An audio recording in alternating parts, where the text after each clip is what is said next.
So, Rabbi Minkin, I just want to tell you, you were absolutely right when you said this was a really Jewish ceremony, despite everybody's belief or non-belief, what we're supposed to believe.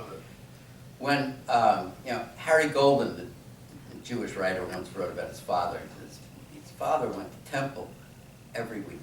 One day he said, "Dad, you are a complete atheist. Why are you in temple every week?" And his dad said, "You know Garfinkel?" He said, "Yeah." He said, "Garfinkel goes to temple to talk to God. I go to talk to Garfinkel." So one of the nice things about this day we wish hadn't happened is I get to talk to all these people that I love. And that's just very, very nice.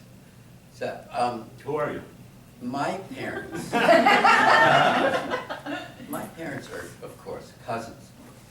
So they knew about Of each other. Yes. First cousins. Yes, to each other, right. But this is Robert Lehrman, this famous speechwriting teacher, who happens to be our second, third, and fourth cousin at the same time. That's true. That is basically true. So, but, even though they knew of Nucky and knew of Emily, we didn't really know each other. Even though you lived close, we didn't see each other. I didn't know the kids that Emily gave birth to at all. There was one incident where, Nucky, you helped us tremendously in a family crisis. You may be suspicious of psychiatrists, but your own approach was really great. When was that? Back in 1972, and I won't tell you what it was. 72. Well, we knew you before that, and we No. Yes, we did. David, are you here? Yes, I'm here. We knew Oh, David. you know Met David. actually at a summer music camp. David, your brother, met me in a summer music camp, and I introduced him to Dick Glashow. Yes. And in fact, he came up and said, "Hey, Dickie," because that's how I knew you, was Dickie when you were 9 years old. "Hey, Dickie, why didn't you invite me to your bar mitzvah?" And Dick looked at him and said, "Because I don't know who the hell you are." And that was the first time that our family was actually interacting. Right. Right? Right, absolutely. Sit down. Telling the story. Yeah. But wait, I didn't know you guys at all. And until this amazing thing happened, your sister's bat mitzvah, which must have been 1976 or so. Yeah. And Yes. they were in St. Louis, I don't remember. and they thought, I was in Illinois, that's like living next door, so they invited me down. Yeah. I was sick. The service started, I stood up, and I passed out. Just flopped over. And Ellen was telling me she was a little kid. She remembers one of the guests leaped over a pew to get to me. He vaulted. Herb Karp was a doctor at Emory University Hospital. Herb Karp? Herb Karp, remember that? Yeah. He Oh, vaulted- yeah, you guys sure. remember that? He vaulted over the pews to get to Bob. I mean, he was like a man on a mission. If you got class, do it in shul. When I woke up, there were about 5 doctors standing over me, but they were all psychiatrists. Herb Karp is a psychiatrist. They looked at me, I think he's sick. But with that kind of dramatic entrance, then we became friends. And if this was a different occasion, I would talk about how much, Leonard, and Betty, and Paul, and Emily, and enriched my life, because they really did. Paul and I especially, we wrote songs together. We stopped writing songs together.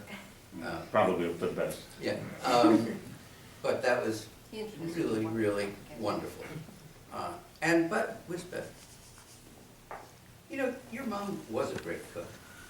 And I remember, one time we came home, it was around midnight, and I think you had done one of those taping sessions for some radio station. She had a full 3-course meal for us, brisket. I was starving, it was great. Half a dozen winners. But I don't want to give you this image of her in the kitchen, because she was a brilliant intellect, and you could talk about her with her anything.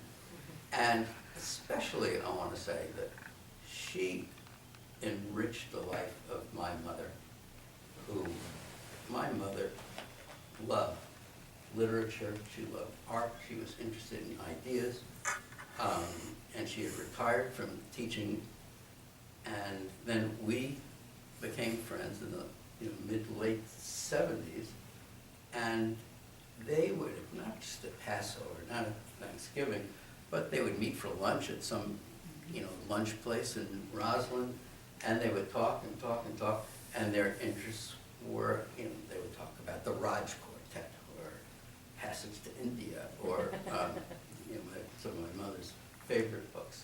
They would talk, and family history. They really shared a love of family history and ideas, and I was in politics, so we talk about political events, and my mother would never use a word like soulmate. She thinks something like that was repulsive. But she would come back so exhilarated from talking with Emily. Yep. And it was an enrichment of her life that she did not find with anybody, and especially not with me, since I would argue with her about everything.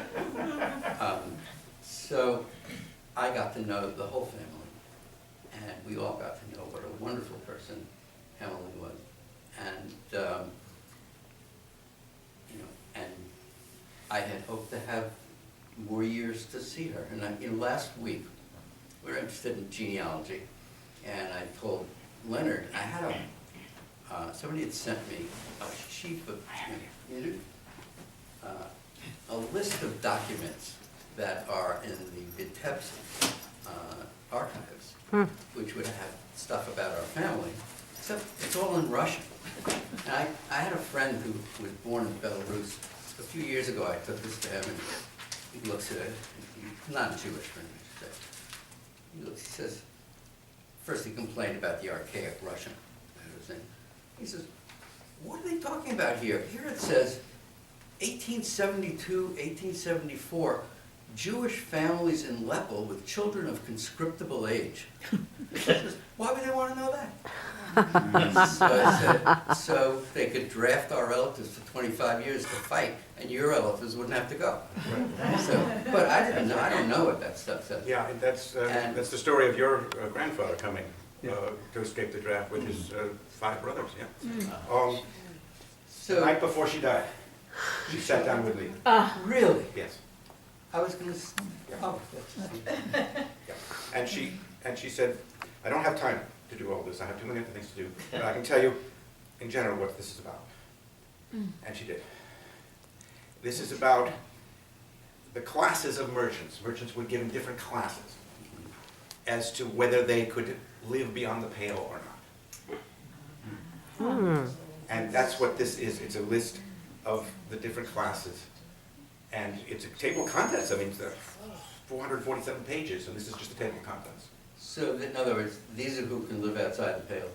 These people are too low ranked. Yeah, different ranks, yeah. It's like, if you ever read Gogol, I mean, there are 13 different ranks in Russian bureaucracy. And they left the rank Boy. of the people. And that's what they did with the merchants, to see whether they would be allowed to live in certain places. Yeah. That's what this is. Just amazing to me, because I was going to say, we were deprived of her insights about this. So she left us a The night before she died. legacy, the last part of an amazing legacy. So I am so grateful that I have known this family, and so grateful for what Emily did for all of us. And I just wish it didn't have to end.